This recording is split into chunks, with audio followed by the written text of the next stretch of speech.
Welcome. We're so glad to have you here for the second forum for our Project Green Garden Forums this spring. And I think we're in for just a very good day. I have a few announcements, and I'll try to make them brief because I know we're all excited to hear Kelly. First of all, our Master Gardeners, the Johnson County Master Gardeners, are going to be having a sale on May 15th. And this garden sale is going to incorporate more than just the perennials and the standard plants that we ordinarily think of being for sale at a plant sale. They also are looking for garden art and different things that you might use in the garden, utensils, things that are clean and ready to use. So what I'm saying is that I would like for you to think about whether you have something you'd like to donate to the sale for the Master Gardeners. And then also think about whether you'd like to go and buy something from the sale on the 15th of May. Think about the old orange tree that has been around for a long time and you really are tired of taking care of it, or the house plants. They love house plants. So maybe something that you've enjoyed and you're ready to pass on. And also consider going to this sale to pick up something new and fresh for yourself, and also then benefit the Master Gardeners. I'd like to first thank Beth Fisher and the library staff for all that they do to make this possible. Project Green works together with the library in partnership, and it's a wonderful partnership. And Beth works hard to coordinate all of this audio-visual stuff, so it's great. We'd like to thank the Project Green cookie bakers and volunteers, Diane Allen, Cindy Parsons, Jean Dobbins, Janet Moss, Becky Gelman, and Linda Meredith. Cindy Parsons has brought us in some wonderful gifts for door prizes that we're going to give away later on, and so I thank her for doing that. And we have somebody new and special on our volunteer list this year, and that's Becky Gelman.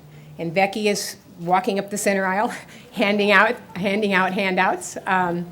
Becky has made this job so much easier for me. She comes early, she gets the coffee started, she gets the tablecloths on the tables, she gets it all set up, and she does communicating with our speaker before the forum takes place. And so she's a wonderful help and a good worker, and we surely appreciate what she does. As most of you know, the papers and pencils that you found on your chairs are for use during the presentation. You may have ideas or questions you want to write down that you want to remember for later for the question and answer period. And our problem is we can't take questions from the audience because we do have our television audience at home, and they are not able to hear you when you ask your questions from the audience. So we ask you to write them down, and we will collect those when we have our refreshment period. We have some dates to remember. May 8th is the Project Green Garden Fair, which will take place at the Carver Hawkeye Arena from 9 o'clock until 11:30. On July 11th, from 10 to 3, the Project Green Garden Tour will take place. And this year, we're going to revisit the garden of Dick and Marty Shepherdson. Any of you who have visited that before will know that they have wonderful ponds and streams and plants, and it's just a beautiful, beautiful garden, and it's a joy to be able to go back and visit it. Holly Carver and Lane Adkin's garden is on the tour this year. Susan Craig's garden is on the tour, as is Michael Linsing's. This is going to be just a really fun tour. So jot down July 11th.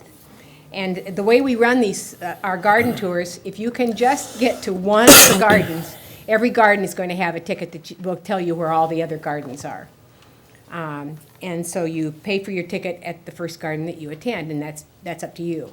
There'll be a lot of publicity out to give you ideas of where these gardens are, and you can also check the Project Green website, which is projectgreen.org, and that will give you all the information you need to know about that. On April 11th, we will have our last forum for the spring, and that will take place here at 2 o'clock on a Sunday. This is a little bit different than our usual forum. It's sponsored by Eco Iowa City. And it will feature Bob Henriksen from Nebraska. He is with the Nebraska Statewide Arboretum, and he is going to be a wonderful speaker, and so I encourage you to come. I was lucky enough to visit the gardens in Nebraska with a bus tour last spring, and he took us through the garden and told us about the plants. And this man has a lot of enthusiasm and a love for his plants. What they do with these, the name of his presentation is Great Plants for the Great Plains. And this whole Great Plants for the Great Plains program is one where they are trying to find the plants that we're missing, that are good plants for your garden, not mundane plants that people are going to pass by so much. That's going to really add something to your garden, but the nice thing about these plants is they don't require extra fertilization, extra water, and extra keep. They're very, they thrive and they're very hardy plants. But you'll see, and he'll have his PowerPoint presentation next time, you'll see that doesn't mean they're not really neat. They're wonderful, and we were very impressed with his plants. And then they give plant awards each year for the best plant in each of several categories. So you'll really be glad, I think, to hear him speak. He's going to be really good.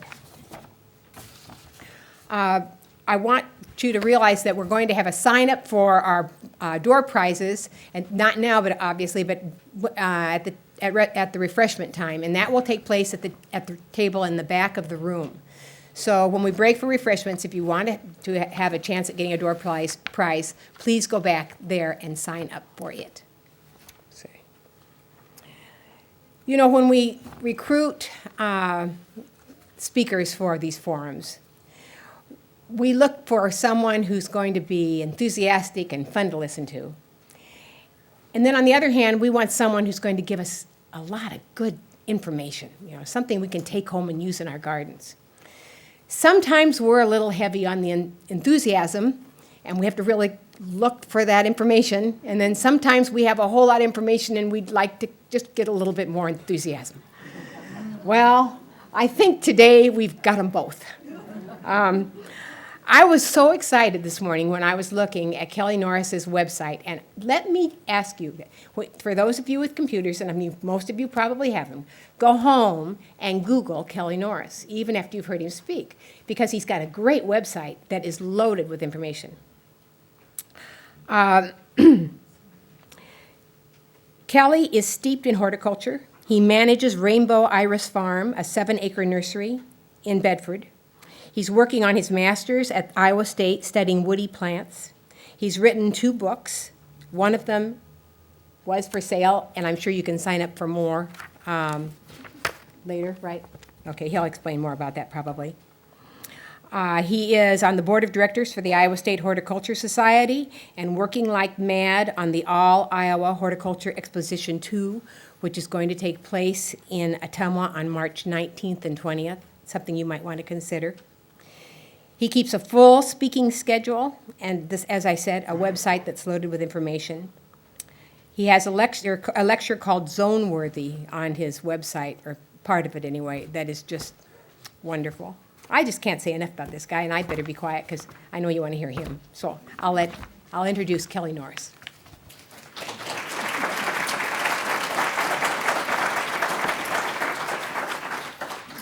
Thank you so much. Am I on? We're good? All right. Well, it is an absolute pleasure to be with you here this afternoon. I love coming out and speaking to garden groups. I have the opportunity to do it all over the country these days, and so it's always fun to sort of do a group that's here in the state and here in the Iowa City area. This is a lot of fun, and we have a full room, so I'm hoping we have a great time today.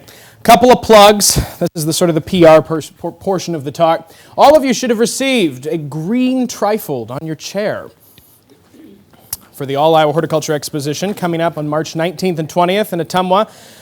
Yours truly is co-chair of the event, and you should all attend because it is going to be sort of we market it as being sort of a gala exhibition of horticulture. We have what we think is a really phenomenal lineup of speakers. Dan Himes from Terra Nova Nursery will be with us on Saturday, and Stephanie Cohen, the author of several books on garden design, will be with us on Friday afternoon for our 2 keynote sessions too. So if you have any questions at any point about that, we'll have plenty of time, I think, today to talk and get to know each other. So we would love to have you down for the expo in just a couple of weeks. The other thing, as she mentioned, is I had copies. I have 1 copy left of my first book, which is the Iowa Gardener's Travel Guide. It's a travel guide to Iowa's public gardens and nurseries, greenhouses, places that you can buy and see plants all over the state. I was in Mount Pleasant for a Master Gardener Conference yesterday, and I brought along 2 cases, and I thought, will be good. And I started the day here with 7 copies, and there's 1 left. So, but you can buy them on my website, which is at the top of your handout too. So if you didn't get here and get one before they went out, like I said, I've got 1 more that someone can get if they'd like. You can get it online as well. So, the 4-season garden. Have you ever thought of your garden as a calendar? The calendar garden. In fact, in Iowa, we are so privileged, you might say, to experience something as wonderful as the change of the seasons. I was joking as my friends and I were walking here that Iowa is fortunate to have 4 seasons and occasionally a 5th one: winter, spring, summer, and fall, and hell.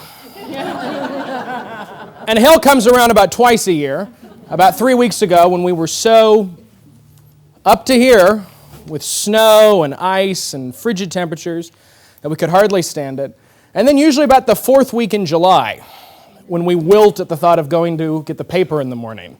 So, but that aside, actually, I do like to think of the seasons as 5 seasons, really, particularly here in the Midwest. You'll find that this talk could be given, we could go anywhere and give this talk. We could go do, because for most of the country, the majority of the country is fortunate to experience some kind of change of seasons. And I hope what I can do in the hour of time that we have together today, and then the discussion time that follows after that, is train your mind and your eyes to see that the change of the seasons is really all up to us, that it's really all about how we perceive the garden and how we build and structure the garden in a way that reflects our passion for gardening and in a way that shows that timepiece of the seasons, that calendar of the seasons. So in my head, this is how I think of it. So, it's a 4-season garden, but it's in my mind almost broken up into 5 pieces. Winter and early spring, which is hopefully what we're in right now. Spring coming up.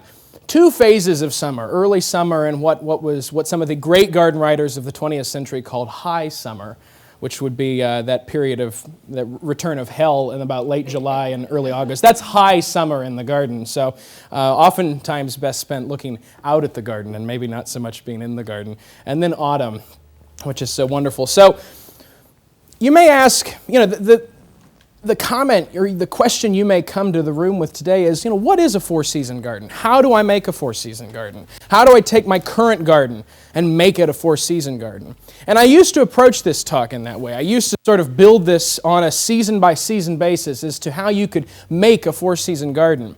But the fact is that most of us maybe don't have 4-season gardens, but we've got probably 3-season gardens. We have an innate understanding of what it means to progress through the seasons. We're surrounded by it in our culture, particularly here in the Midwest, with living around such a great amount of agriculture and sort of witnessing the planting in the spring, the growing season in the summer, and that ritualistic harvest in the fall.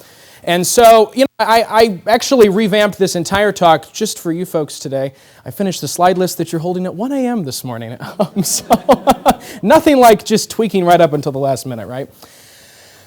And so I have kind of a central philosophy as to how I approach gardening, and I think I'm going to give you a plug for if you can be here next month for next month's speaker, you're in for an absolute treat. Bob Henriksen is a really good friend of mine, and we may even talk about some of the same kinds of plants, though you'll definitely want to hear him talk because he's fabulous. He's really phenomenal.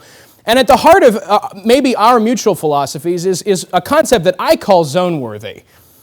And it's that we in this country need to stop gardening with plants that just simply survive, that are maybe mundane, as Melanie says, and instead garden with those that thrive. What an expectation. What a concept. We should expect, much more so demand, plants that we can plant and that we can reap rewards from for however long they choose to do so, preferably more than a couple of weeks. Unfortunately, our horticulture industry historically has not always, supported that concept. Plantsmanship is often regarded as kind of a peripheral nerd science. It's something that goofy people like yours truly does. But in fact, all of us have an innate appreciation for what we want our garden to be. We don't want a Xerox copy of the garden next door. We want a garden that expresses us, right? We want a garden that looks like us, it feels like us. And that's what's so wonderful about this whole philosophy. And I hope that you'll agree by the end of the time together today. So I say that a four-season garden starts with zone-worthy plants. And you may ask, okay, so what is zone-worthy? And by my definition, the way I define it when I write a column called Zone-Worthy for Iowa Gardening Magazine that just debuted with the January issue. You may have seen it if you subscribe to that magazine too. I talk about it obsessively on my website. I have a whole lecture on the website that I do called Zone-Worthy, and I have it posted on the website so you can look through and see that. I call it a sustainable movement. Gosh, don't we hear that word a lot these days? Almost to the point of being cliche, and I don't want to make it cliche, but the fact is that zone-worthy plants, those that truly thrive, are kind of the very essence of a sustainable idea. And if you think about it, when you have a collection of plants that's put together, centered on the idea that they thrive instead of survive, you can imagine that a four-season garden can come together rather quickly, because if we appreciate plants that do their stuff throughout a variety of seasons, we can truly create a dynamic space that's worth engaging in. And that's my idea of a garden, and I would imagine that it maybe is for you as well. So it certainly embodies a plant-driven spirit. 4 words that come to mind that we may use in our time together today, or that you may have heard me use already, are ideas like thrive, that plants should thrive, that our gardens should reflect our passion, that they should be ecologically conscious, that we should no longer think of our gardens as a place beyond the environment around us. And I don't mean that by that suggestion that defines a particular look. It has in the last 50 or so years of talking about prairie-style concepts and ecologically good garden designs. It's tended to sort of focus on that prairie-style concept, and I don't necessarily think it has to at all. I'm simply saying that that if we think about saving the world one garden at a time, that's a truly plausible idea. Because if we're doing responsible things in our backyard, whether that means to you organic, I'm not going to use that word, because that's not necessarily what I mean. What I mean, though, is that whatever gardening practices you choose to do, whatever garden that you choose to create, is conscious of the environment that it is, its context, basically, and that we should savor what's wonderful about our garden. So a zone-worthy garden, to me, this is probably the biggest concept, and the rest of the talk you'll see is kind of broken up. We'll get onto the next slide here about practical artistry. I'm not a designer. I've taken hours of design studios. Some people might call me a designer. I think of myself as a plantsman. Everything starts with plants. This is a plant-inspired topic. It's a plant-driven topic, as some people say.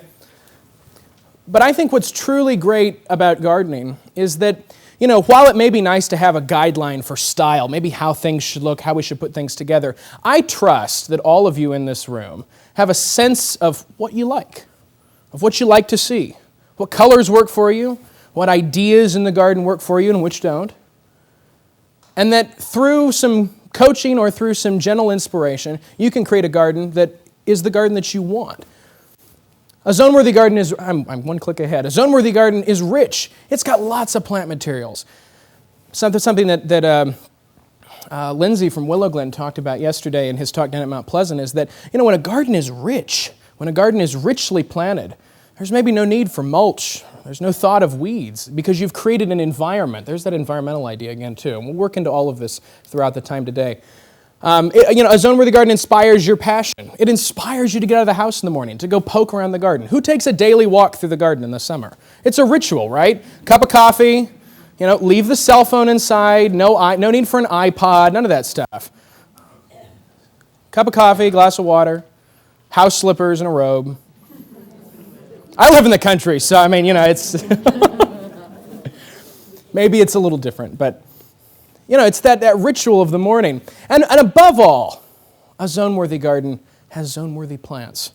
Plants that thrive, plants that do good, plants that do super, that do excellent, that live on and on and on. So, the rest of the talk today, on the theme of 4 seasons, because we can have a truly... Do you think, if I pose the question, could we garden in winter here in Iowa? I think we can. Maybe it's gardening with our eyes, but I think we can. So what are there, 7 elements of practical artistry? And these are just ideas. I don't like principles of design. I took a class called Principles of Garden Design, and I thought, what a load of... I have a very independent, irreverent style about that, I think. I trust that each of us has an idea of the things we like. You got dressed and came here today. You have a sense of, how you like to look, how you want your garden to look. I think it's doable. So here's 7 ideas that we're going to break up. You see the handout is sort of broken up into that, front and back and onwards and things. And we're going to start with environment. Because I think the first element of inspiration for a 4-season garden is to look beyond your yard. If you're thinking, maybe some of you here have a new garden space. You've got a blank slate.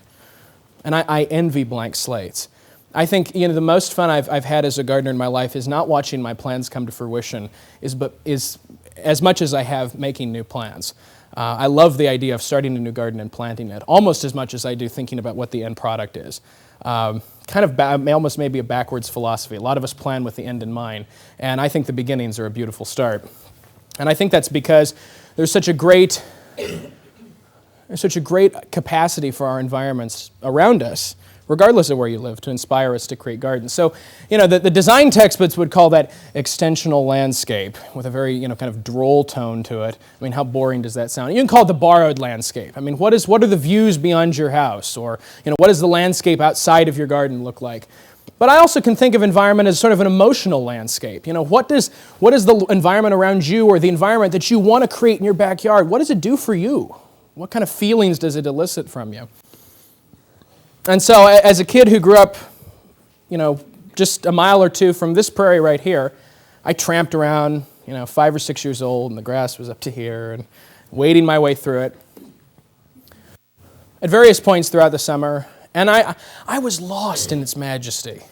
I was lost even though it was only 10 acres, surrounded by a hayfield and sort of a busy county highway, just up the road from my grandma's. I was lost. There was a certain majesty and almost a magic about it.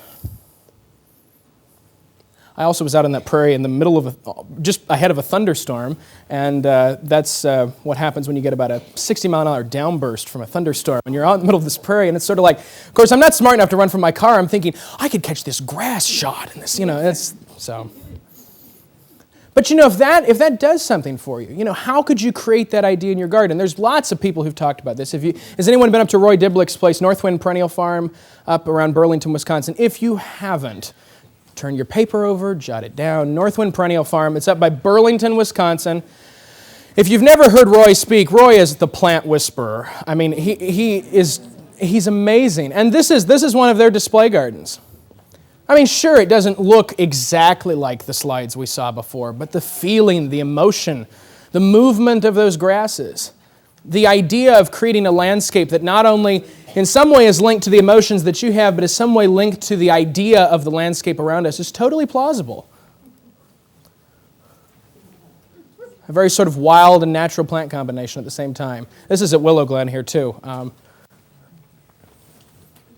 Certainly, gardens are contrived. So the problem I have with some of this philosophy about sort of, natural landscape ideas and things is that there's this idea that we have to sort of template what nature has done. Gardens are contrived spaces. There's no way that we're going to create directly replicate the kind of ecological interactions that are happening in that native environment. I don't think that's the point. The point is to build an environment that we want to be a part of that does so in an ecologically conscious way. And that doesn't mean that you have to be a native plant zealot. I'm a native plant nut, but I don't certainly grow just native plants. And although I'm careful about what I want to say because I don't want to start an argument about this, but the research does not support the idea that native plants alone are somehow better adapted or better than non-native plants are. The idea that we need to be teaching people, that we need to be showing by example, is that we can create environmentally conscious landscapes based on how they're put together. And maybe that's not using trees that are, incredibly, prone to diseases or something. There's these ideas that sort of underlie those concepts that are sort of away and afar from this idea of non-native versus native. So, what a drastic departure from the slides before. It's a whole totally different idea. If you grew up in the Southwest, maybe this was the kind of environment that you were surrounded by. The extensional environment, the extensional landscape was a lot different. It was a desert filled with cacti and succulents and xeric-loving plants that could thrive on almost no significant or measurable amounts of water in a given year. And that was an environment that you were comfortable in, that you grew up in. And that certainly fits maybe an emotion that you have about that. I absolutely love this garden. I wish I don't think it's been shot for any magazines, but I wish it would be. This is a little cottage in one of the northern suburbs of Oklahoma City that I had the pleasure to visit a couple of years ago. 3 of their house and garden would fit in this room, I think. I mean, it was incredibly tiny. But these 2 guys had built this garden and this house that were almost as if they were one. The color ideas, the textures, everything they did in their garden was almost like a replication of the colors and textures and ideas that they used in their home decor. So when you walked from the front porch through the house to the back porch where this wonderful container was, you just felt like there was no that you were just in one space. And I thought that was a really awesome idea for how to think about the gardens. We could do that here certainly as well. Maybe depending on what your taste of your home decor is and whether you maybe you want to have a division of space. Maybe you want to have the garden be a separate room and a separate idea. Certainly maybe our house, the decor of our house maybe doesn't change with the seasons necessarily. But what I loved about this is because they had this sort of fluid idea between house and garden, I can imagine that at any time of the year there would have been that feeling there because it did have kind of this rhythm to it. These orange, a lot of the colors in their house were oranges and reds, highlighted by silvers and greens, just like you see here. So environment is a pretty big idea. I mean, that's sky's the limit. Whatever the environment is that moves you to. But I think one of the core ideas of a 4-season garden is emblems. I mean, if I said Christmas, what do you think? Poinsettias. Well, who'd have thought of poinsettias as a landscape plant? And my grandparents live permanently now in South Texas. And so several years ago when they moved down there permanently, and I always visit them a week before Christmas, and it gave me a really interesting idea is that, down there is, you might think that there's a rhythm to the season, certainly by, again, it's a lot of agriculture in the area, a lot of heavy, ag industries and things. And so there's a rhythm in that sense. But, the landscape, there's zone 10A. Oh, what a dream, right? It's actually a climate I would hate to garden in, honestly. But, as we were walking around, they live in Mission, Texas. If some of you maybe have winter homes, maybe you're familiar with Mission or McAllen, Texas. And so we would go on walks and things, and we would find, poinsettias that were 9 and 10 feet tall in full bloom the week before Christmas. And I thought, isn't that really interesting? An emblem of a season that for us is grocery stores and stunted little plants, or even, the new spray painting that people are doing with oh, God. These different colors of poinsettias that we spray paint. And it's an emblem of a season, but in a totally different idea. I mean, these are a landscape plant. Actually, this year, they had a really kind of, I don't know if you'd call it a late or an early freeze, depending on your perspective, but it knocked back all the poinsettias. They had no poinsettias this year that were out at Christmas time when I was down there again, too. But that was a couple of years ago, too. I mean, how amazing. But when I say, maybe when I say Christmas or when I say winter, maybe this is what you think of. Remember that really bad ice storm in 2007? Yeah, well, this was what it did. We were without power for 10 days, but and despite the fact that if there's one thing, one season, or anything that I come close to hating, hate is a very strong word, but if there's one thing I come close to hating, it's winter, and particularly ice. Large people like me are not skillful on ice, and so, but nonetheless, I was really intrigued by it. I thought, there's obviously nothing I can do about it except whine and moan and complain, but there is a beauty to it. I know that's hard for us to think about this year, but in any other normal winter, there is something of a beauty to this. And so, is anybody's witch hazel just ready to just go? I have friends in Kansas City they're blooming right now. This is a witch hazel on the ISU campus. It'll probably be a few weeks yet. But, another emblem of the season, something I always look forward to. I walk past this shrub every day on my way to my office in Horticulture Hall. And I always check, I look at the buds and I feel them. It's a daily ritual. It's an emblem of the season to me. When that thing blooms, there's sort of a cascade of things that happen in my mind. I know that spring is on its way. It's a sign of early spring. Like just when the willows bloom as well, too. Their fuzzy little catkins come out, too. I have to put in a little plug for my study organism here. My master's is done on leatherwoods. Does anybody grow Durka?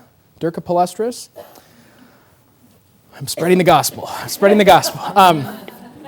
So the eastern leatherwoods are another in my mind, they're another emblem to me because they bloom, in early April, sometimes late March, not this year, but early to mid-April. And their flowers are very small. Have you always noticed that some of the earliest blooming plants in spring have very small flowers? And there's a physiological reason for that, but Gertrude Wister, who was the wife of John Wister, both of them were kind of a very famous horticultural pair in the 1940s, wrote, and I know I'm going to botch this quote, but she basically said that the flowers of early spring were inversely proportional to the amount of joy that they brought us. And I think that's entirely true. I mean, that to me is sort of like, if that's a definition for an emblem of a season, something that sort of, attaches in your mind to where we're at in the calendar, and at the same time opens up this cascade of joy and ideas and emotions, that's what an emblem is. So we actually is blooming in the greenhouse right now, so it's kind of unfair because in my mind it's like, no, it's not, it's too early, but and that's kind of, they're very small, but after a winter like this, we'll take anything that's blooming in April, right? Or even in a couple of weeks or something. Daffodils, bleeding hearts, these are all famous emblems of seasons. Of course, as an iris person, I couldn't get by without having at least an iris or two in here. This is one of my favorite ones, a little dwarf called Eye of the Tiger. Irises are certainly emblems of the season. And as that fades into summer too, we get into the lilies, the true lilies. Those are emblems of our summer. Hollyhocks. I used to make hollyhock dolls as a kid, or whatever kind of other things you could make from hollyhocks. There's amazing the number of things you can make from hollyhocks. I actually breed hollyhocks, as strange as that is. But this is, you notice that there are, you see on the handout, this is hollyhock with Christmas lights. Has anybody been to the Prairie Peddler up in northwest Iowa? It's just around Odebolt. It's out in the country. And about every July, they have a moonlight garden party. And they invite about 200 people out to their farm. They've got a big Sears and Roebuck kit barn. And in the middle of summer, and it always seems to happen that it's a night where the temperature is just, it's perfect. The evening is perfect. They drape 200 strands of Christmas lights throughout their entire garden, hollyhocks included, up and down plants, sheds, all over the place, and then have wine and light music and small plate foods well into the night. And it's an incredibly magical experience. And you'll notice that I'm mentioning a lot of Midwest and Iowa places, not as a plug for the book, but as the fact that that's another way in which Four Season Gardens, I think, come together, is that when you can appreciate what we have. And Iowa has a rich gardening and horticultural scene. It's spread out. It's maybe a little fragmented. That's just based on our geography. But I like to always give people a chance to see what's around us and see what's out there too. Bee balms, another fabulous emblem of summer too. I talked about coneflowers yesterday, and I had to throw a coneflower last night. I was like, that's definitely an emblem of season. When I think coneflowers, I think June. I think early July. Gladiolus. Swiss chard. I'm going to disproportionately focus this talk on ornamentals, no doubt. But there's, especially in the last couple of years, we've got such a richness in our industry between wanting to cultivate both edibles and ornamentals in the same space, or finding plants that we can enjoy ornamentally and also get some edible value from too. And so Swiss chard, the Northern Lights series, are just beautiful. A lot of people use them in containers too, but of course they're perfectly edible. And then the seasons, there's no definition to the seasons. They bleed together as July morphs into high summer, and you get black-eyed Susans. And Wanda, this was in your garden actually last summer. This amazing Tropicana. And to me, when I think of, for some reason, this photo has become, when I hear high summer, this is what I think of. I think of those hot colors. It's August after all. I think of those, that emblazoned feel it leaves on the garden. And high summer fades into the early days of autumn, and goldenrods fill our gardens. White, wispy tufts of miscanthus. I think fall is one of the most beautiful times of the year. I'm really torn as to which is my favorite season, spring or fall. I think spring is so wonderful because of the newness. I could do without summer, really, in between. I could just go from, just back and forth, new, old, and just that rhythm. But it would kind of mess it up, wouldn't it, a little bit? But miscanthus are just fabulous. And those leaves fade. I've deliberately left out a lot of winter shots today because I don't think we need the visual reminder, but, go with me there mentally. Panicle hydrangeas. This particular, this has been a tough year, especially too, winter-wise. One of the things that a lot of books in the past have talked about winter gardens is leaving the structure of the garden, not cutting it off in the fall. Leaving things, winter gardening for people in the hinter north here is about sort of gardening from the window.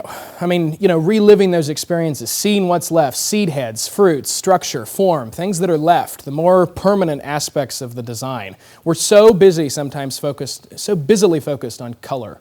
And color is the most obvious aspect of a landscape, of a design. We're obsessed with color. There are millions of books about color and everything. Pantone has a color of the year, after all. Color is a very important part of our lives, but from a design standpoint, and I hate to use that word because it sounds pretentious, from a practical artistry standpoint, There's so many other properties that compose the garden that you can create. And so look at plants. Look at plants beyond the color. What kind of form, what kind of structure do they have? And where all this started was that, bark. Bark is a wonderful thing. Some people have said, oh, bark is such a nerdy thing. People don't pay attention to bark. Oh, crap, that was such a big lead up, and I thought the next shot was... Well, what a buzzkill. But speaking of that panicle hydrangea, after all, has anybody noticed that this winter has been, speaking of bark, we'll still keep this going.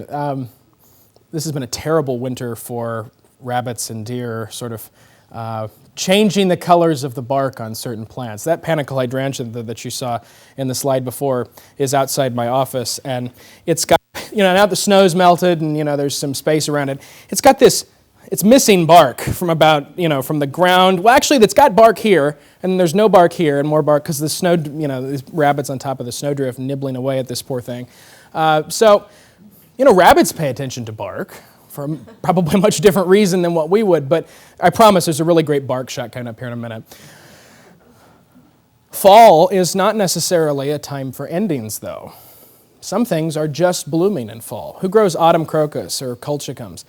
There is nothing more exhilarating to me than to walk out into the garden and, giddily scream at the thought and at the sight of these fall crocuses in bloom. My mother does the same thing now, too. I have them all over the yard, and she called me, I was sometime in probably mid to late September, just ecstatic. She's like, there's something blooming in the backyard. She's a gardener, but she's not a plant nerd. She gave that to her son, I think, somehow. But so she calls me, she's like, there's something blooming. And I was trying to, in her excitement, figure out what this was. And it was an autumn crocus that she was talking about. This one over here on the side, these are both double ones, actually. This one's called water lily, and this one's called alba plena. And it's such a great way to sort of finish off the season. I mean, the fall doesn't have to be an end. There are plenty of things that strut their stuff in fall, too. And, of course, fall color on maples and all sorts of things make it fantastic. That bark shot must be coming up here at the end of plants that inspire. It is. It's number 82. I know where it's at in my mind. But so we have an inspiration from the environment. We have a sense of what the seasons look like in our head. I mean, I could do this. We could sit here for hours, like on some sort of psychological examination and go, if I said June 1st, what would you think? And you could jot something down. And those ideas, if you're building a new garden or if you're thinking about some way to take the garden that you have and improve its sort of four-season qualities, start there. Take a walk in the garden. Especially with your camera, if you like photography, even if you don't, take pictures of your garden. Take pictures of your garden every day. Actually, we're going to walk through. At the end of this talk, there's a section called A Year in an Iowa Garden. And I built, our most recent project was an 85-foot wall that we built in our front yard. It's a saxatile garden, so there's plants with rocks, basically. And I deliberately built it around this whole hypothesis. And so we'll take sort of a season-by-season look because I shoot that garden every single day, at least that I'm home, during the summers to sort of catalog it through its seasons. And that's something you can do as well. Watch what happens. Think about what happens. I'm working with Fine Gardening on a couple of stories that'll be out in a couple of years from now on this very idea is to sort of, because especially when it comes, we're pretty easy. When it comes to spring, we got that down. When it comes to early summer, we got that down. When we start to get into late summer, high summer, we start to lose some traction because then we think August and we think school and, summer hours are ending and it's hot and, life in the garden for a lot of people sort of sinks into a depressing hole until the fall color kicks in and then we get excited and then we have to think, we have to clean all this up and then winter comes. It's kind of a rushed ending almost. And so we're working on some pieces to get people to think about what plants can really handle high summer. And if there's a place that we need to trial plants that work in high summer, it's here in the Midwest because high summer is also known as hell. But vignettes are so important too. And this came up and I know in a couple of talks yesterday too. And I call this the vignette hypothesis. It's not original to me. I stole it from somebody else and or borrowed it. And this is not an original idea. The idea is that especially if you have a smaller yard, or regardless of the size of your yard, it can be really daunting when there's a big patch of nothing to think about what you want to do with it. You can think about maybe what you want out of the space. You can think of the big ideas, but there's sometimes a disconnect between how do I get from what I want to the picture I see in my head. And I sometimes think that the wrong way to do it is to start big and work small, because there's still that hole in the middle. I think sometimes it's best to start small and work up. Think about plant combinations. Think about vignettes. Those little window frames, out in the garden. Those little moments that happen. And when you start thinking about those moments, those little vignettes, then you can start thinking about specific plants that comprises vignettes. And then you can start finding, if you start making lists of plants, I mean, if you're very dutiful about this and you want to get all kinds of paper and pens and stuff out, you can start making lists of plants that you want to try, new plants that you heard at Kelly's talk today, and things that you want to grow. And you can start assembling those to vignettes, and you'll see things that come up like rhythms and themes and ideas and similarities. So I say dream in landscape. Have an idea where that big picture is going to start, but plant in portrait. Think about those vignettes one at a time. So we're going to go to Willow Glen for a little sort of exercise in this. This was taken a couple of years ago in really hot morning light, so I apologize for the quality of the photo there. But the 4 arrows indicate 4 vignettes. So, snapshot that picture, take a look at it. Gosh, it feels good, right? Look at those chairs, too. And do you want to go sit down? You want to go grab a cup of coffee and just go sit. But watch where those 4 arrows go. And here's the first, actually that's the second one. One trellis, covered with one plant. A Duchess of Albany clematis. And which happened to be, it was a very dewy morning that morning, which happens to be just dripping in dew. One single plant on a trellis. That can be a vignette. It's an idea. It's a moment in time, a moment in the garden. This is actually the first one. The hummingbird mints or the agastache with the blue oak grass. 2 plants. Texturally different, contrasting colors, incredibly simple. Yet another vignette. Remember something, though, about that first shot. That landscape, that dream in the landscape. Did it feel like it went together? Did it feel like it had a unity to it, like there was sort of a cohesiveness to it? But look at how different these vignettes are. If I showed you the vignettes first and then the landscape, you may not have even known that these were all from the same garden. As if maybe 3, 4, or 5 plants in this particular shot, and then the pale purple coneflower and the geraniums there as well. This is not at Willow Glen. I should have put another black slide in here too. But the idea is that if you start thinking in portraits, in window panes, start thinking about what your favorite plant combinations are. And we're going to look at some really great, what I think are really fun ones, photos that I keep coming back to over and over. This is at Ryman Gardens. I mean, I think what's really great here is the geometry, this sort of replication of cylindrical circular heads. I mean, you've got the allium down here in the front and then the eryngium up there too, and it's just kind of got this kind of silly, roly ball looking feeling going up there too, all the way up in height to that lavender mist meadow rue, the thalictrum over there at the side of the page. This kind of just cascade of height and texture and shape and ideas. This is when you can start playing with the art and start making fun. This happened, and you'll see on the list there too, I think one of the ideas that I had under practical artistry was serendipity. Sometimes it's just fun to see what happens. Let things go to seed sometimes. Let things flop over into something else. This happened in my garden this last summer. This Artemisia, the silver here, the Louisiana sage, has a tendency to run about a little bit, and I'm not always good about keeping up with it necessarily. And it happened to run in between a bush clematis, which is the blue up there in the corner, and this utterly fabulous plant, marketed under the name Dreamcatcher. It's a Colquitzia, a beauty bush. It just glows. It just drips with this golden color. And this actually I may still even be on the front page of my website because I just love this combination. It just happened. I couldn't have planned that or thought about that. Maybe I could have if I'd given it some thought, but there's certainly not 3 plants that I would have put together. It happened. It was one of those sort of joyous moments of serendipity.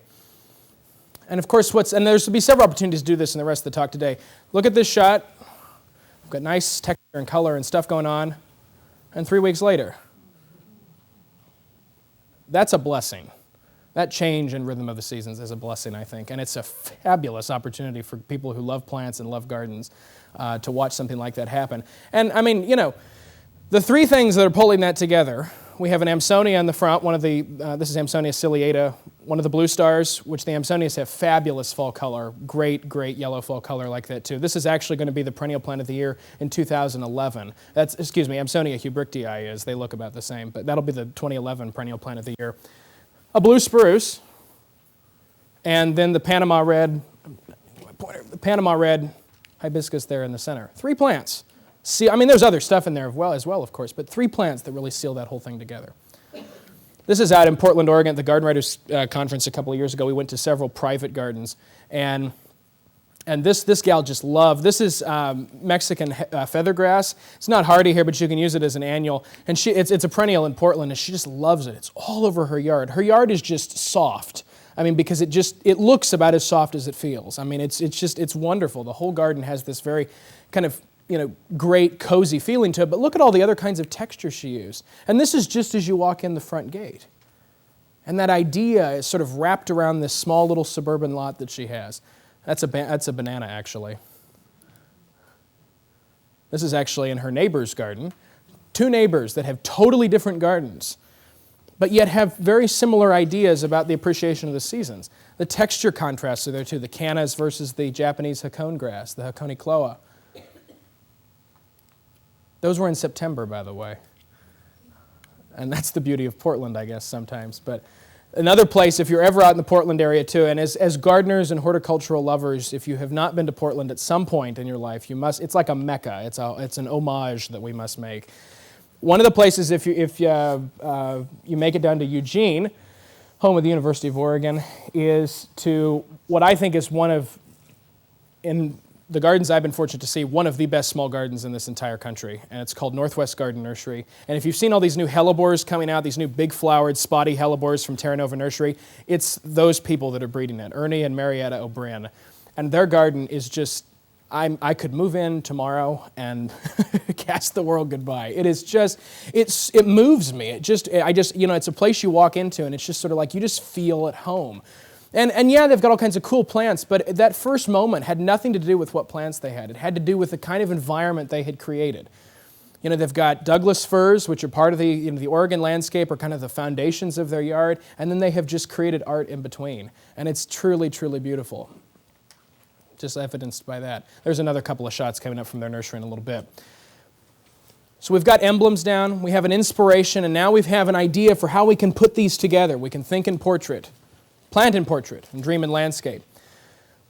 But just as our eyes love contrast when it comes to seeing the screen better, or when we put sunglasses on, contrasts in the garden are important too. Some people call contrast texture, but I like to think of contrast in a lot bigger way. Contrasts come in a variety of ways. I think every garden needs a couple of diva plants. Plants that just sort of go, sit down, shut up, I've got this, we're going to be good.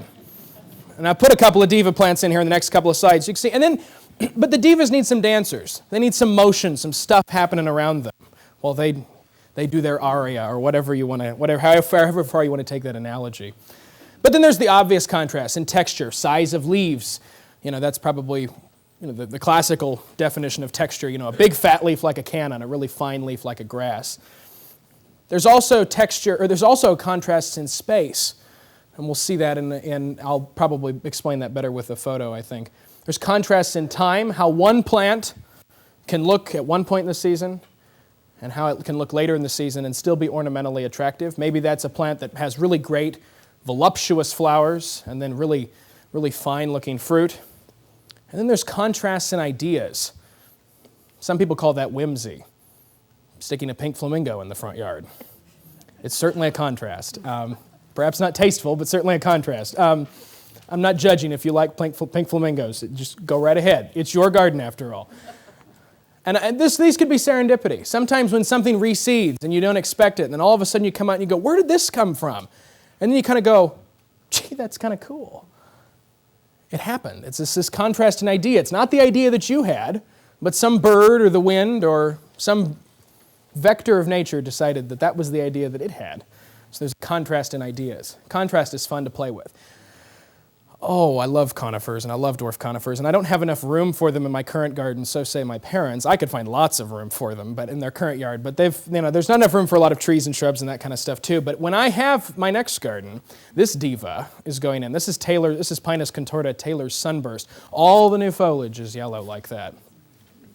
There's lots of and yeah, uh-huh. A plant I talked about yesterday to great effect, if anybody was there yesterday, Echinacea pixie meadowbright. This lovely little dwarf coneflower that just blooms and blooms and blooms and blooms and blooms for weeks upon weeks, 4 to 6 weeks of bloom. utterly fabulous. You know, I did a whole talk on coneflowers, all these crazy new varieties we've got out, all these crazy new colors. And my favorite of them all was just a nice pink-purple one that's about that tall and blooms forever. Pixie Meadow Braid. And you're going to see this, and this is in my front garden, and you'll see it at the end of the talk, and you'll see that it just kind of, there's one plant in this whole space. There needs to be more, but there's one. And you'll see how one plant in this 85-foot-long bed just rules the day. I mean, it's a diva plant. It's got it. Another diva plant, which this other thing too, is that sometimes a garden can have too many divas, just like an opera company can have too many divas, and then that doesn't work out so well. These happen to be planted right beside each other, and it's just way too much. One of them's got to move. I haven't decided which one's going to move. This is a new phlox. Again, it's a more compact form. It's called Peppermint Twist. It's powdery mildew resistant, or as much resistance as phlox can have. After a summer like last summer when it was so terribly humid and so wet, I never saw a single spot of mildew or black spot or anything on it. So there's lots of, there's lots of stars going by that one, as it should. It's a great plant. And it blooms and blooms and blooms and blooms it blooms for 7 weeks. Bloomed for 7 weeks last year. My garden. A phlox that blooms for 7 weeks. That's a diva plant. Unfortunately, both divas in my garden are planted right beside each other, and it can just be, I love the combination, but it's almost a little obnoxious because it's just sort of like, it's like a fight between them to see, I'll outlast you, who can bloom longer. Another plant that it will just sort of starkly change whatever idea you have. This is an Eryngium, and they've got such great spiky, pointy texture to them as well, bristly texture almost. This actually was still holding its color. That's what's great about these is that these aren't actually, the flowers are actually right here. These are actually bracts. They're more like leaf structures than they are flower structures, and which means they can hold their color forever. This photo was taken at the Des Moines Botanical Center on October 26th. Of this last year. I mean, the plant first started blooming probably in July, and so it was holding that very steely electric blue color almost through the whole season. Another diva plant, I did a blog post on diva plants this last summer, and I had a couple of them in there. And this is, I had to have a shade area in my backyard that I call it my garden of errors and experiments and mistakes, because I started, when we moved to the house, 96, I think I started that garden too. So I was a wee lad, just throwing plants in because I didn't know what I was doing, or I was crazy and I was having too much fun. And so it kind of created this really monotonous, now it's sort of turned into this sort of monotonous blob of shade area in the backyard. And so I'd set out in the last couple of years to kind of change this whole thing. And I had always wanted to grow one of these, a golden comfrey, a symphytum. Unfortunately, this is kind of hard to find. There's one place that's carrying it, Seneca Hill Perennials. There's a link on my website on the handouts and downloads section.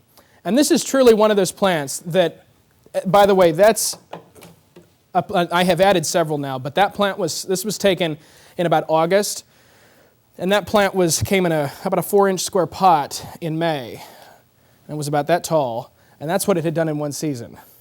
I mean, it's a plant that I literally sort of planted, and it just all of a sudden changed the backyard. I mean, it was just, it's sheer brightness, it's sheer boldness just changed everything in that backyard. That's a diva plant. Another great one. But then you need some background. Grasses are great dancers. They're great fillers. They're great supporting cast members. Things like just as mundane as I don't necessarily think it's mundane. I think it's lovely. It has its place. As something like Carl Forrester grass. When you see, this is kind of changing the emphasis here a little bit on contrasts, maybe from a textural standpoint. Black and white is a great way to evaluate texture because our eyes always see color first. And when you get rid of color, our eyes think, oh, where do we go? And we start looking at shapes in positive and negative space. And that's what's happening here. You can see that there's a lot of other plants around, but what two plants do you see first? You see this big guy, which is a Petasites, which some of you may have grown and chose not to because it does run around a little bit. Some varieties are not as hardy here as some of the other ones, and so the winter kind of keeps them in check. I don't mind that they run about. I kind of like plants that are a little aggressive because it's sort of like war of the plant world out there a little bit. You can see who wins. And then there's some hostas here that sort of contrast that. So I mean, I think if I had to choose one slide that summed up what the traditional idea of texture meant, I think that pretty well does it. As does that one as well. The same idea. Also maybe kind of a diva situation there as well. Texture is also something that happens in time and space. And you can see here in this really simple vignette right outside the Christina Ryman butterfly wing at Ryman Gardens, there's this limelight hydrangea and some carefree roses and the catmint. And you can imagine, I mean, limelight hydrangea blooms for a long time, but you can imagine that this sort of balance between these three plants changes throughout the season as the rose comes into bloom, maybe just as the hydrangea is blooming. You know, I wish I had a shot of this vignette after, successionally throughout the summer, and you would see this rhythm, this sort of contrast of the same three plants just dancing together throughout the season, too.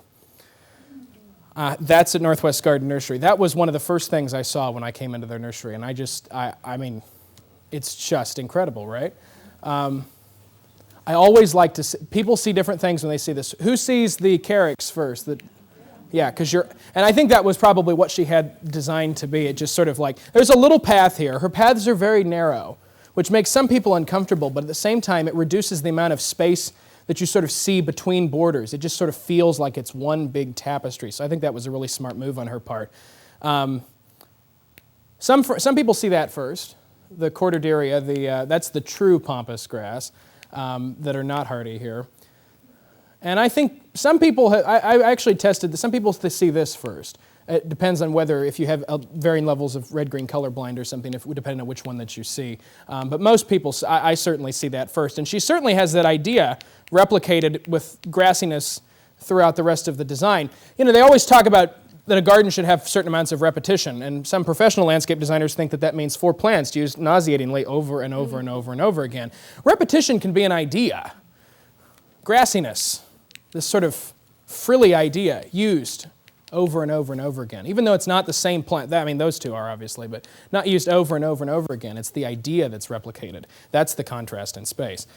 One plant too, and I should have put in a plant of this that was blooming. This is Monarda bradburyana, the eastern horsemint. And I showed a bee balm shot earlier, and bee balms, people are very familiar with them. They've certainly been grown for a long time, but gosh, who hates the powdery mildew on them? I mean, it just destroys them. It just messes that whole, who cares if they have red flowers? The silveriness below isn't always that attractive.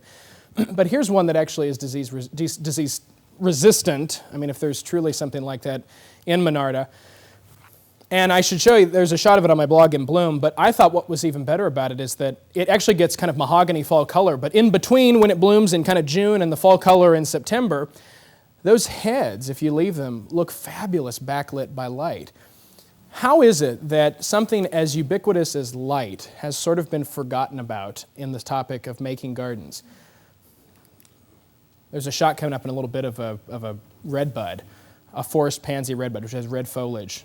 And I laid under the tree and and it'll just, it'll move you, I hope. It moves me. People thought I was crazy laying on my back taking a picture up through this tree, but this last one is really interesting too. This is a contrast this is maybe almost serendipity. I don't know what this is. Lilies I don't generally think of as having exceptional fall color, but some years you do see this. And this photo was taken a couple of years ago on November 2nd. With an Asiatic lily still holding its fall color. It was so bizarre to me. I walked out there and it was just this, it was not an idea that I had planned on. It wasn't a contrast that I expected. It was a contrast in sort of time, just by virtue and chance. Observing what happens in the garden, observing plants, can open up a tremendous number of insights. Here's another contrast in time. Anyone want to guess when this one was taken? There's an iris and a gaillardia. It was actually taken in the third week in November a couple of years ago because that's a reblooming iris. That's a dwarf iris. It's a really, really macro shot. It's maybe not that great, but this is a little miniature that happens to rebloom once the nights get cool again in the fall. And there's nothing more sort of alarming to some people. I get calls at the nursery going, I have irises blooming in the fall. What have I done? What's wrong with them? What can I do to stop them? Why would you stop them?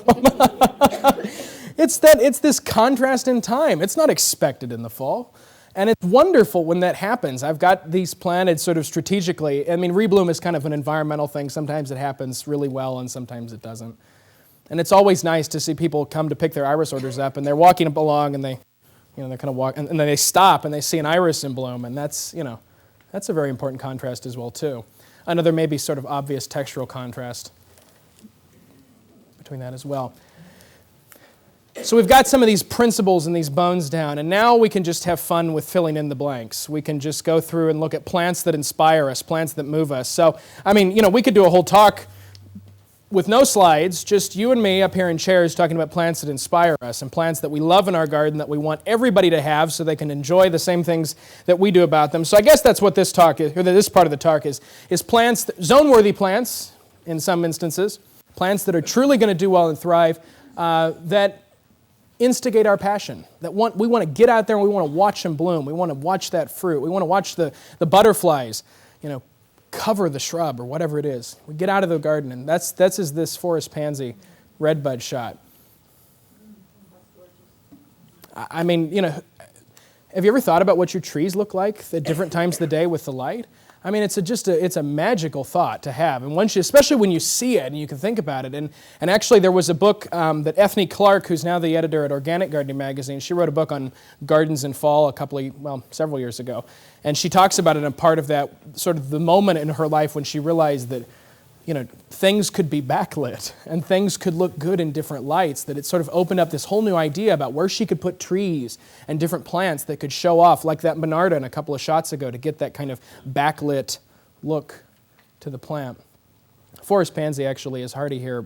It's hardy in my garden in southern Iowa. It's rated to zone 5. I don't know that a lot of people grow it this far north. This was in Savannah, Georgia. Magnolias, too. This is a plant I wish more people would try. A lot of references for years have told people, don't, you can't grow that. You live in the north. It's Magnolia sieboldii, a cultivar called Colossus. And there's one place, to my knowledge, in the state that you can get it. It's a little nursery called Ridge Road Nursery. People are nodding, that's great. Ridge Road Nursery south of Dubuque, run by a guy by the name of Gene Kaufman. He's such a gem, such a gem. And some people think he's got some magical touch about him for plants, but if you've been to his nursery, you know that Ridge Road is not just some colloquial name for his address. It's literally a road that is on top of a ridge overlooking the Mississippi River. So I wouldn't necessarily say that it's some sort of plush environment up there to necessarily grow plants, but it's wooded. But this is a plant I wish more people would try. I think it's a fabulous plant, and it's a magnolia that sort of blooms into the heat of the summer. Not maybe normally when we think early summer, not maybe when we normally think of other magnolias blooming. And it's shorter too. I mean, it's got great size to it. This is Pinus parviflora up in Gary Wittenbaugh's garden. I'm sure many of you know Gary, and his garden up in Olwine is just another sort of mecca for people who love conifers and love plants in this state too. And this is a really kind of tight shot of sort of the male floral structures on this pine too, but that have such a brilliant red color against those silvery bands on those foliage. A plant that you just want to sort of go up and just kind of look at this closely, and you just want to appreciate in the garden. The new growth on a weeping hemlock, and the Bickelhaupt arboretum as well, I think is just a fabulous collection of plants that I'm jealous of because you're so much closer than I am in the western part of the state. But Horseman silverlock, the famous fir, a plant that I have never seen look bad. I mean, it's one of those things that you can go all over the country and see this plant, and it's just like it's a memory that comes back to you, a feeling of what this plant does for you. That's a plant that inspires. An old clematis viticella called Betty Corning. Alan Armitage wrote a book called Legends in the Garden, and who in the heck is Nellie Stevens? And one of the people he talked about is who in the heck was Betty Corning, and you can read about it in that book. It's a fun little book about how plants got their names kind of thing. And, this is a clematis that blooms kind of just, ramblingly throughout the summer and looks really great draped in dew. A plant that needs to be grown far, far more than it is. This is a skullcap. What a flattering name, right? Scutellaria incana, a hoary skullcap. Hoary meaning gray, incana is gray. This is number 66 on plants that inspire. This is a woodland plant. It's native mainly to the Ozarks and into the Ouachita Mountains in northern Arkansas. This photo was taken in the wild. I did a botanical expedition to the Ozarks this last summer, and this was taken in the wild too. It blooms here about the end of June into July. It's that color of blue in the shade. My database of plants doesn't turn up a whole long list of things that are blue that bloom in July in the middle of the shade. Certainly there are options, but definitely a plant that needs to be grown more. And the best way I've ever seen it used was at the Missouri Botanic Garden with a bunch of hydrangea arborescens, smooth hydrangea. So, because it's a little taller and it's got some wispiness to it. We're actually going to start some breeding with it to see if we can size them down and bring out the colors from some of the other scutellarias.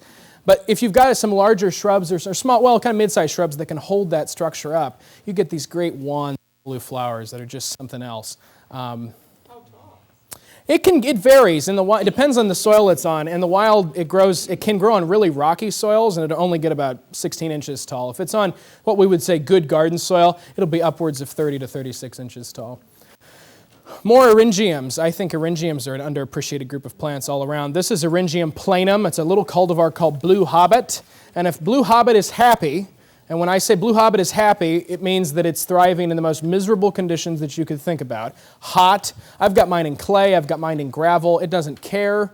It just wants to be abused and forgotten about until it blooms in July in an electric tone of blue that attracts these little wasps. I'm not an entomologist, but I would love to know what these little wasps are that come and just cover these flowers. Your garden will hum. It's really, really enchanting. I don't know how I took a picture without getting one of those wasps in here. And they reseed a little bit, not obnoxiously, but just sort of pleasantly. They're pleasant weeds, you might say, all around the place too. And they come from these little basal rosettes of foliage that have kind of a spiky lettuce look to them. They're kind of blue-green in color, and they send up this head, and they just do their thing. A lot of fun.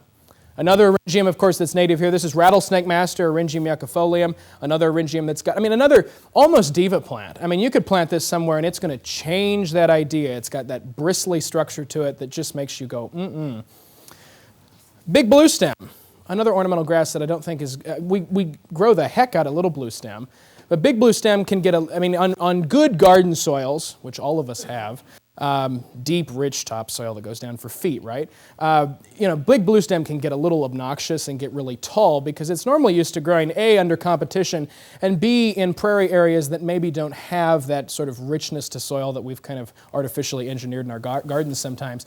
But what is so wonderful about this, the stem of a grass is called a culm. See, the culm that you see here, it's multicolored up and down the surface, and there's a tremendous amount of variation out there. We've got 6 selections that we're looking at for possible introduction. There's one that could be coming out next year from a guy out in Illinois called Red Bull, and it's fire engine red all season long, not just fall color, because there's so much variation that we haven't explored as horticulturists yet. So you get this great multicolor effect. This was actually taken out in a prairie where I made some of these selections from, and you get, can you imagine this sort of silvery yellow color? I'm almost certain Bob will talk about a blue stem next week, or next month, and I won't tell you anything about it, which means you have to come back and learn. But he'll talk about a great blue stem that is just, another must-have plant, something that's really going to inspire you to get out in the yard in late summer and fall. Indian grass. Another great grass that is underappreciated but is fabulous in the fall, and a tough plant. Who grows Kirin gashoma, the yellow waxy bells? Fall blooming, yellow. They're called yellow waxy bells because if you look at the individual petals, they're like slices of lemon. They're incredibly thick and they last, and it blooms in the shade in September.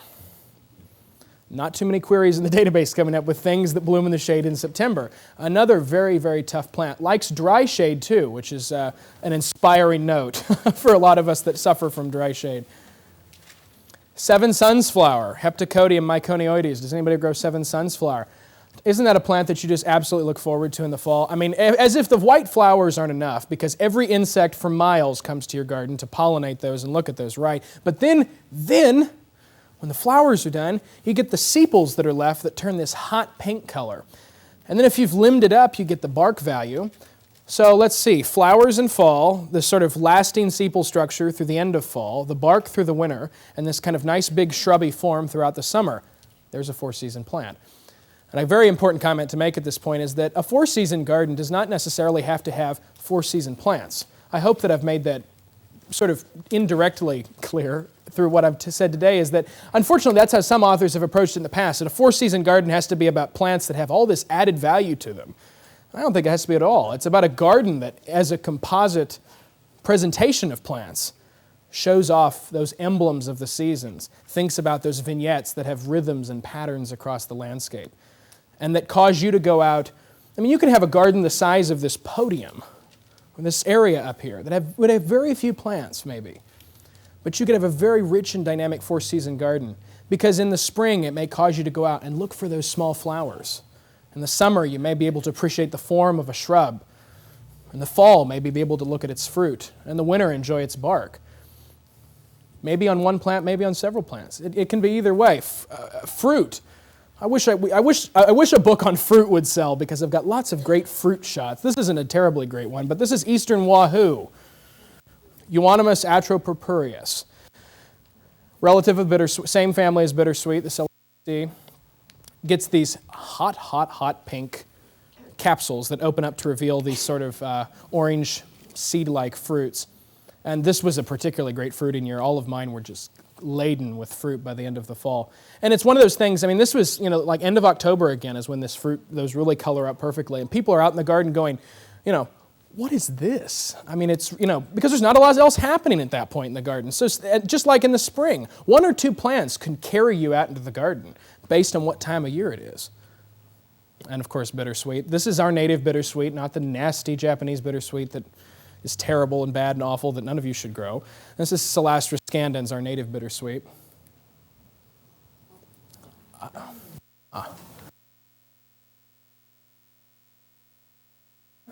A lot of the clematis have actually really excellent infructescences. That's your botanical term of the day. It's not a fruit head, or it's an infructescence, as they say, or a seed head, but it's a seed head for our purposes. Clematis tangutica can be a little obnoxious, and some clones are weedy, and actually if you go out to Denver, it's not native to this country, but if you go out to Denver, you'll see Clematis tangutica on random city street blocks growing up fences because it's just reseeded in too. But it's strange because there'll be one plant out in the middle of nowhere, and obviously this plant is producing all kinds of seed, and it's not spreading. So it's it just depends on the clone that you have. This was out in Oregon again too, although there are many people who grow this here in the state. It's perfectly hardy. It does fine. Again, the flowers are almost like kind of orange or lemon peels. They're really thick, kind of yellowy, yellow to orange colored. But then you get that. I mean, the flowers are smallish. I mean, they're only about this big, and they produce a lot of them, but who cares about that? I want this. I mean, this is sort of like, this is a plant that is inviting you to touch it. Come out and play with your plants. I mean, this is, amazing.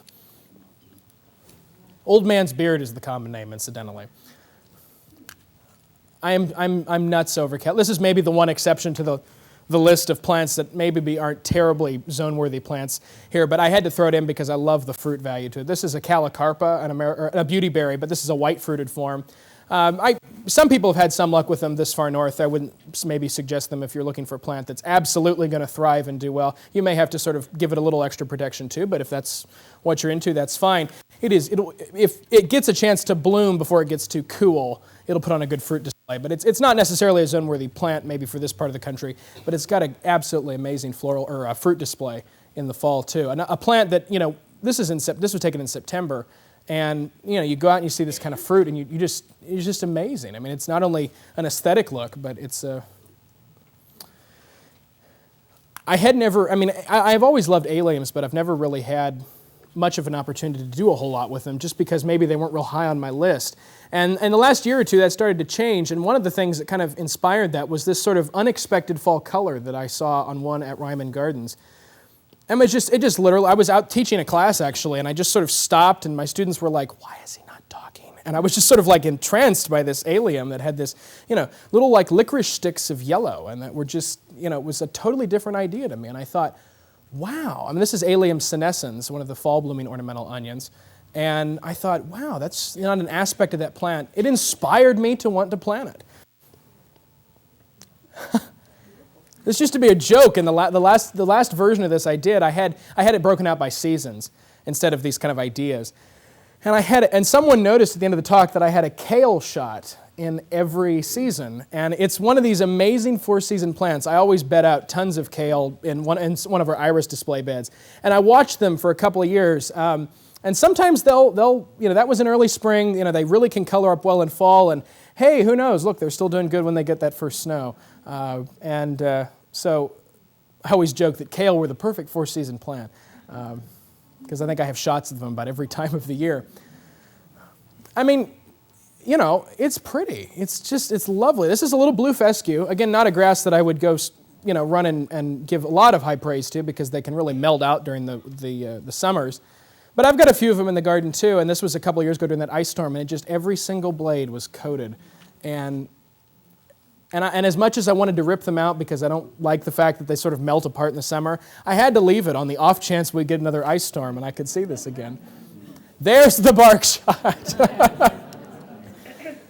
Mind is a terrible thing to lose. This is a paper bark maple that do fine here and that have amazing, amazing bark. I mean, a plant that could be leafless so long as it had that bark, I wouldn't care. Truly a four-season plant, just for one trait alone. So, sit back. The other two ideas that were on the list were rhythm and serendipity. And rhythm is kind of a hard thing to talk about abstractly without just seeing it. And I don't pretend for a minute that my garden is anything special, but it's special to me, and that's what counts. And it happens to be that it fits the template for what we're talking about as far as the fact that I planted it so I could get these photos out of them. When you get really into photography, you start thinking about plants and gardens in ways in which you can photograph them and think, which that's an inspiration to, to how to garden and things too. So, this garden started out, first plants were planted in 2006. And so this shot was from 2008. And a lot of tags, a lot of small plants. And the idea has changed overall. It wasn't meant to be a rock garden per se, an alpine garden. It was a saxatile garden. Was my homage to short plants. I like short plants. Being a tall person, I like short things, ironically. I like tall plants too, but I wanted to have a garden in which I could put, this was a front yard garden. This is right along we have a really long driveway as you come up to the nursery, and it's very narrow because of our house and where our patio sits, and after all these years, I just decided it was just an atrocity and we had to fix it. So we built an 85-foot long limestone wall that only gets about 4.5 feet tall at its highest point. It's a pretty low wall for the most part. So this was in 2008, so it'd been in the ground kind of 2 years. And gardens are subject to change too. This is the end of 2008. This is the very beginning of 2009. And yes, I'm a plant collector, so tags are littered all over the place. You'll have to excuse me. But you can watch it sort of grow up along the seasons as things change. And you can see that, this kind of meadow approach, these little vignettes that are together here combining, this is like one of my Ozark vignettes. About half of the plants in there all happen to be native to the Ozarks. And I'm entranced with the Ozarks flora. And there's different vignettes along the way, different ideas. You see, that's kind of a grown-up shot of the one you saw before, but all this plant material that's kind of overgrown and taking up this in the front is a little Corydalus sempervirens. It's a little biennial. It reseeds profusely, and people always ask if they can have seed, and they're always amazed at how glad I am to give them seed. It's a terrible sales pitch. Now, none of you will want seed. It'll be terrible. But when they're done blooming, the easiest thing in the world to pull out, you can still see them down there on the end too. And as we fade into summer, once you pull those out, oh look, there's a diva. Pop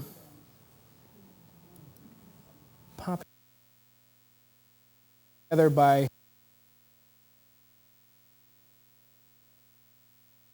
I clicked back. I don't know how to go back on this one too.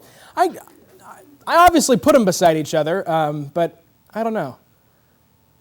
I know this is sort of like to be like a macro sort of big idea thing, but if you don't grow Henry Eiler's coneflower, it's a Rudbeckia subtomentosa Henry Eiler's, you absolutely must. It is one of these, it's a diva plant, and I wish I had a shot that showed, it gets about this tall, the petals are quilled, so instead of being sort of rolled out and raised, they're quilled up.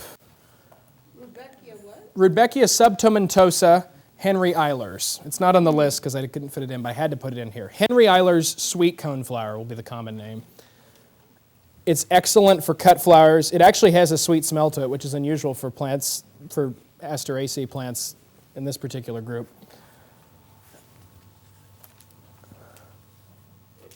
But you can kind of see I love black foliage sedums too, so you can kind of see, and like that shot back there, or this shot here, to me, that's August. This is late August and early September. So when I think that, I see this vignette in my garden too, sort of knit together. And that was Christmas. This is the Henry Eiler's coneflower, incidentally, right here in the front. And that vignette actually, do you remember the shot that had the phlox in the middle? That's that vignette, same vignette, just a few months later. And if somebody ever needs to learn about the change of the seasons, just show them the shot before, and then show them this one. And label that one summer and this one hell. It'll be good. And if serendipity wasn't obvious enough, we were pulling out a brick path in the backyard this year, and there was a little variegated columbine that had chosen to set root in there as well. I have talked for about an hour and 10 minutes, and you are not all asleep yet, so that's a good sign too. We're going to take a little bit of a break, I think, give you a chance to stretch your legs and generate your thoughts, and we'll come back for what I hope will be an exciting 40 minutes or so of discussion. So thank you so much. Remember, it's appropriate that we start with an iris question since we have an iris specialist on hand, even though I think his knowledge goes so far beyond that. It's amazing. This person says, after 5 years or so, I divided my thriving bearded iris bed. I cleaned and dried the rhizomes in the shaded area. I replanted in the same bed. Now I have, after 3 years, barely any blooms. What is wrong? Not any iris borers or as all the rhizomes are healthy. Any ideas why they wouldn't be blooming? Stump the iris nerd. Yeah. So this was after 3 years. 3 years. She didn't save the new bloom, she just planted the old ones. That's certainly, that was my first thought was I wanted to know what size the rhizomes were that she planted back too. When you divide bearded irises, there's kind of an architecture you should be familiar with in that bearded irises are rhizomes, and one rhizome that puts up a flower stalk is good for one flower stalk. This is don't think about rebloomers for a minute, because that's an exception to the rule. One rhizome is good for one flower stalk. And the reason that they're perennial is because that one flower stalk then, after it blooms, there's little, what are called bud primordia at the base of the rhizome. They're like little, goopy piles of cells that could become new plants if given all the right conditions and love and tender care. So when flowering is finished on that mother rhizome, there is a cascade of processes that happen that break bud on those developing eyes, as they're called, on the rhizome. And that's what forms new plants. That's how irises multiply and form a clump and that sort of thing too. And different mother rhizomes can vary in their rate of reproduction. Some produce one, which is atypical. That's at the other end. Some are fertile and produce 9 or more, but the average is probably 3 to 5, I would say, for most irises. That's where the number of increases are. But the problem is that when you divide those, if you divide those, like in July, which is when I tend to like to divide because it's when I'm less busy with shipping iris orders and it's a good time to get them nice and established before fall, those bud primordia may not be fully developed yet, and they may not always be visible enough to know that those are new increases. So what may have happened, so I'm talking about her as if she's not here, or he, or whoever, but what may have happened is that when the person dug this up and went to put these back, is that what they were tossing away could have actually been mother rhizomes that just hadn't broken bud yet, and to plant those back. So, because generally, division is a good thing. Division, sort of stimulates overall health of the plant and promotes additional flowering and that kind of thing as well too. So, next. Okay. What is the biggest mistake gardeners make when designing a new garden? I think I challenge the premise of the question, my dear. I don't know that mistake is a good word. I don't like this idea that there are paradigms of style and virtue that we shall bow down to on one knee and with right hand in air and say, I shall not do these things because it is a garden and we should not do these things. Sure, there are errors that one can make in garden. I've gardened, I'm 23 as of 2 days ago, and I started gardening when I was 4, so do the math. And in those many years of gardening, I've watched my grandma make all kinds of mistakes. I've watched myself make all kinds of mistakes or errors in judgment, perhaps, planting something too close to something else and watching it get run over.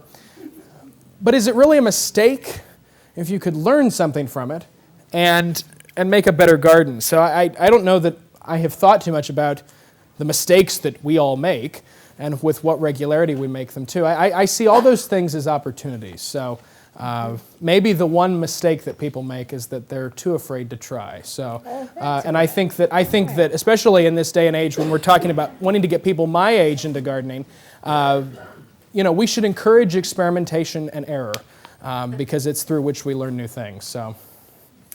For the Iowa City area, now I don't know if this is fair to ask you really because this isn't your area. So, but from what you've seen, do you have an idea about what zone you would say Iowa City is for the winter?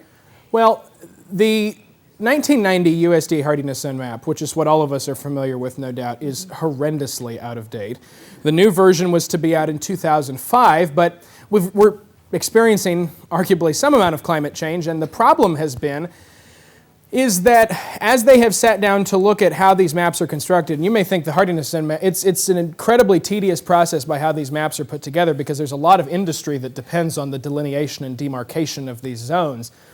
The problem is that some data reference points, particularly those in the Midwest, experience so much variance one year to the next that, for example, one of the discussions, I know several people who are on this committee, if you would pick one year, and we won't choose a year, just pick a year, in the last 15 years of climate data that they're looking at, they've noticed, particularly here in the Midwest, that each year on either side of that data point may vary so much as to change the zone up to a full zone either way.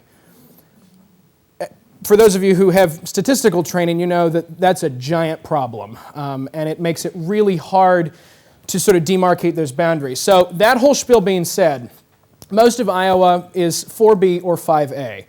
The most recent revision of the map that I have seen suggests that most of Iowa would be considered broadly as part of Zone 5, but the definitions of Zone 5 have changed.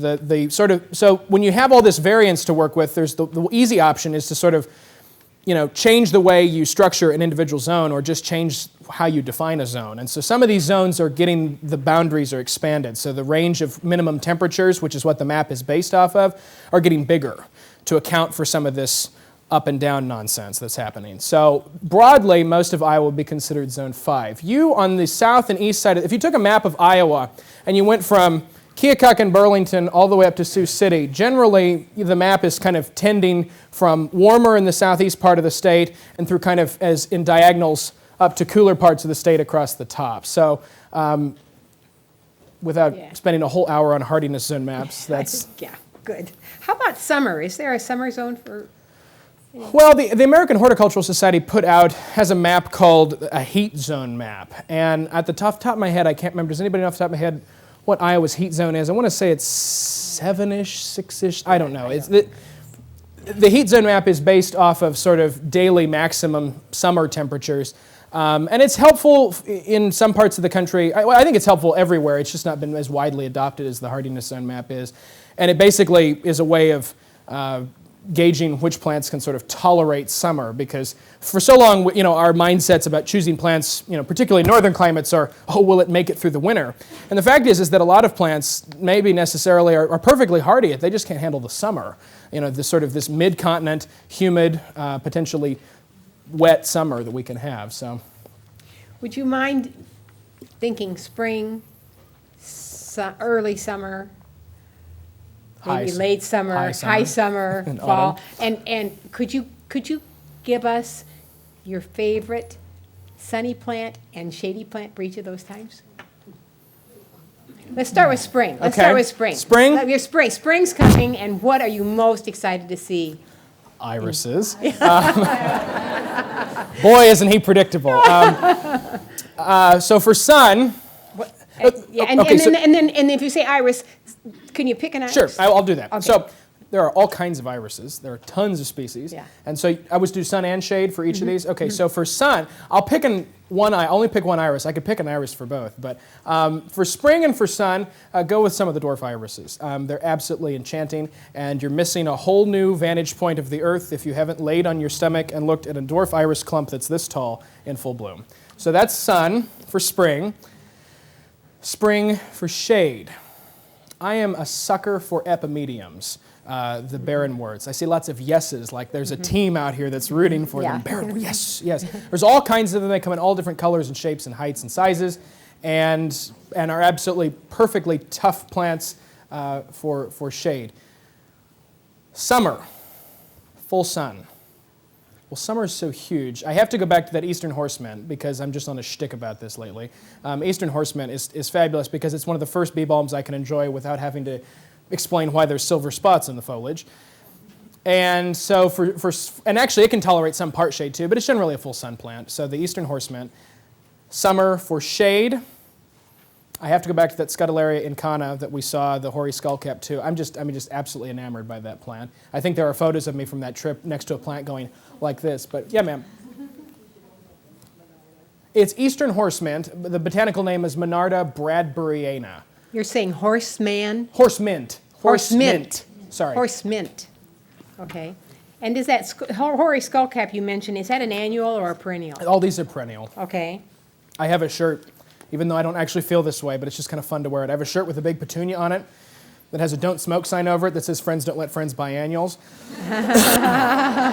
It was the cover of the Plant Delights catalog, Plant Delights Nursery, if you know Plant Delights Nursery, in fall of '98, I think. Is the hoary skullcap easily available, widely available? No, unfortunately. It's one of these, plants that, the more we talk about it, damn it, the more we'll get some. So it's around. Some native plant nurseries do carry it.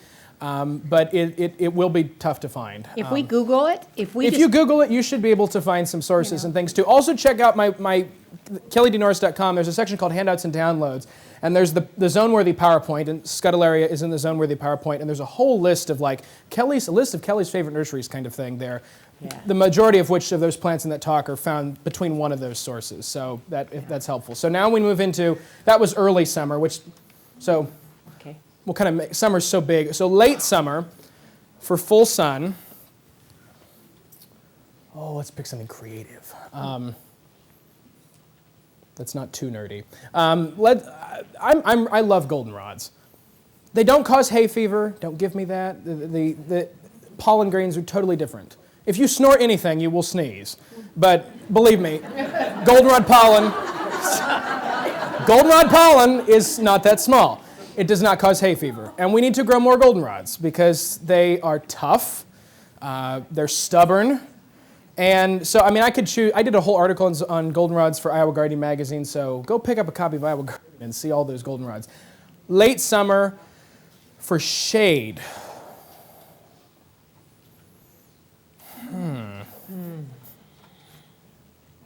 It's one of my favorites.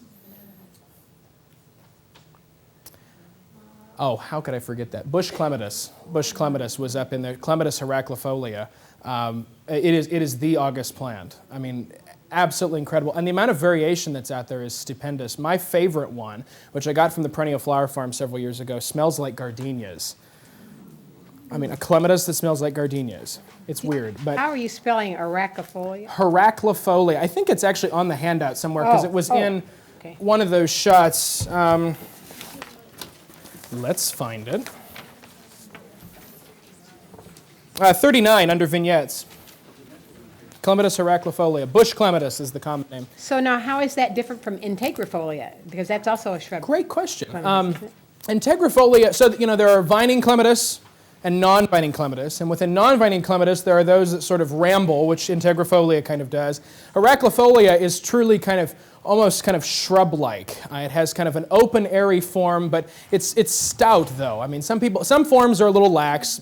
All the ones that I grow are fairly stout and kind of shrub-like and upright. So kind of a whole different idea on clematis. And so then we get fall. Yeah. This is a great question. Oh, I don't want to spoil that one yet. You have to stay tuned for that. Fall for full sun. The Seven Suns flower is blooming in September. So that's definitely something that appreciates full sun. Do you know, as a random just sidebar, this is sort of underscoring that thing about plantsmanship. If you never try something, you'll never know. Do you know that Heptacodium, Seven Suns flower, is actually endangered in the wild? It's known from 7 locations across 3 provinces in eastern China, all of which, if you extend sort of the USDA hardiness zone map around the world, would qualify as Zone 7, and it's perfectly hardy and does wonderful in Zone 4 here in Iowa. If you never try, you'll never know. So, shade for fall. Oh, gosh. I love to stick, I mean, I'm going back to the plants we've sort of seen, to kind of reinforce some points. The colchicums can, really go in a lot of different places. There's several different kinds. There's actually, colchicums are not true crocus, actually. There are fall-blooming crocuses, things like saffron crocus, which are marginally hardy here. I've had mixed success with them over the years. And, by the time the leaves are, some of these aren't blooming until maybe the leaves are falling. So, that's kind of changes the idea a little bit because you're planting them in shade, but they're really blooming when there's a little more light there in that instance there too. Have I fulfilled my obligation to that question? I think you've done a wonderful job. Going back to the autumn crocus, is that do you plant a bulb just like you do for the spring crocus? Or what is it? Crocuses are technically corms. Crocuses are in the iris family, by the way. And they're technically corms. And they're really, if you've never planted them before, they're the weirdest. They're alien looking. They're kind of, a corm is sort of a flattened stem that looks like a bulb for all intents and purposes. But it will have several buds out of it. And so a colchicum, I need to take a photo of that, has several like horns, which are the flower buds. So when you actually plant the colchicums in the fall, if you've gotten them from a reputable source, you could plant them and as soon as maybe a week later actually see them bloom because they're trying to bloom in the fall at the same time that you're planting them. Now, when you plant fall crocus, they'll come up, they'll bloom, they'll do their thing, and you'll forget about them and Christmas happens. And you come out in the spring and the garden's there and you see this weird-looking foliage. It's kind of thick and it's shiny and you think, oh, what is that? And then it just disappears and you think, oh, well. And then all of a sudden the fall crocus come rushing back. And their foliage comes up in the spring. It lasts through maybe the first or second week in June, and then it very quickly disappears. It just kind of senesces and says bye-bye, and then these sort of leafless flowers come back in the fall too. So if you haven't tried colchicum, you really should. How are you spelling colchicum? Colchicum, it should be on here, I think. I don't have one of those. Oh, I'm sorry. I'm just trying to. What was that? 31, they say. Okay. Okay. Yep. So it's a C or K? Mm-hmm. C. Okay. Okay, there are a couple on bittersweet. How do you get bittersweet? You need to fertilize it, and does it need shade or sun, and how big does it get, and this? Okay, well, if I'm going to talk about bittersweet, I do have to make the qualification that there are two species, scandens and orbiculatus. I shall grow only scandens and not orbiculatus. Orbiculatus is bad. It's incredibly invasive, but it has far more attractive fruit displays overall than what scandens does, and that's why people who make wreaths and do sort of outdoorsy crafts prefer orbiculatus, and that's how it's gotten to be a problem in this country, is because people take these wreaths home, and the orange parts that we get all excited about are the fruits, and then they let the wreath fall apart and they just toss it away, and all is well. Not. And that's what creates it to be a problem. Now, there's a lot of people who are sort of like, I won't even plant bittersweet because I can't tell them apart. And there are some people who say that they've hybridized, and there's little evidence for most of this. They're tough to tell apart, but the fruiting structures are very different. Orbiculatus, so, picture what you see as a bittersweet, or like that slide. Our native bittersweet, all the fruit is held at the end of the stem. You'll have a nice, long, sort of flowing stem and fruit. Orbiculatus, all the fruit, all the flowers, and then following the fruit, are born in the axils between leaves and other stems. So you get this, which makes them great for weaving, because then you have this whole stem that's got all these berries on it that can be weaved together. So if you see fruit hanging at the end of a stem, it's okay. If you see fruit all up and down the stem, it's not cool. From a growing standpoint, sun to part shade, they're tough. The scandens that you find in the wild are growing in some fence row where they've been blasted by Roundup probably, and they're happy as larks. Another one of those sort of abuse-tolerant or loving plants. I wouldn't fertilize them per se, and it's tough because a lot of native plant nurseries have just sort of gone Celastrus or bittersweet. We just and so it's actually becoming a little tough to find in some places too. But make sure that you get the native one and not the Japanese bittersweet. Okay. How tall does golden comfrey get? Oh, that's a great question. There's several variegated cultivars. That cultivar is called Axminster Gold, and Axminster Gold will get the leaves alone. The flowers are inconsequential. A full clump like this will easily fill out and maybe be upwards of 30 inches tall, just in sheer foliar mass. And I've seen them taller in the south, but never that tall in the north necessarily. But they're long-lived. I mean, you saw how fast that one in that slide. I told you that story about how quickly it grew. They're hard to propagate, though. That's the only problem, and so that's why they're kind of rare like that too. But they're great plant, texture, color all around. And you said that was shade. Yeah, put that in part shade to full shade. That one in my yard is in full shade. Yay. A light bulb for shade. Is Taylor's Sunburst Pinus hardy this far north? That particular shot was taken at the Bickelhaupt, so Yeah. so far so good, I would say. Okay, And I good. think Gary's got one in his yard, if I remember right, or somebody up that way does. They're around, yeah. Do you have a slick way to control iris borer? Yes. If you live in town and have city fire ordinances, this is not going to work for you. This is not a lead up to a bad joke either. It's we burn our irises, and actually it will start in about 2 weeks. I've already made all the appropriate calls to the sheriff's office that the iris farm will be on fire, but for the right reasons. And what you can do is fire at this time of year before those iris clumps are, before the foliage is really of any significant height whatsoever. That burning, removes all the dead leaf matter that shouldn't be around the clumps to promote good health and well-being, and will remove any borer eggs or larvae that have found their way there, and you should be in good shape. Now, this is a prevention method. Prevention, once you have iris borers, it can be a little difficult to get rid of them. But prevention is the best way to do that. If you can't burn your iris clumps, keep the debris away, keep them clean, keep all of that, leaf matter, mulch, whatever. Don't let it pile up on top of the clump or really in its surrounding areas. You can have irises in mulch beds, but just leave a space of mulch around those clumps to give them some breathing room. We're just not far enough west. Do you know that the iris borer is the larval form of a moth whose western range stops about eastern Nebraska? If you retire to the west coast, you will leave borers behind because that's not where the moth is native to. And if someone asked for a picture yesterday, and I'm going to do this spring if I find one.